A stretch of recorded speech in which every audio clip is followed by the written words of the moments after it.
Hi everyone, welcome to Question AI video. A.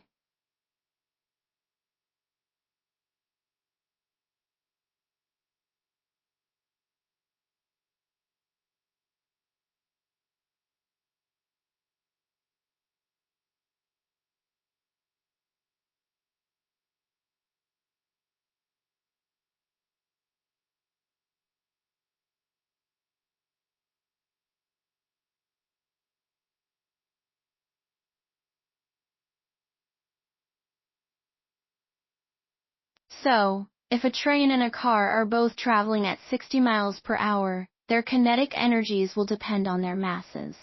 If the train is heavier than the car, which is usually the case, it will have more kinetic energy. This is because the kinetic energy is directly proportional to the mass of the object. So, even though they are traveling at the same speed, the train will have more kinetic. Want the full explanation? Check out the details below for the complete answer.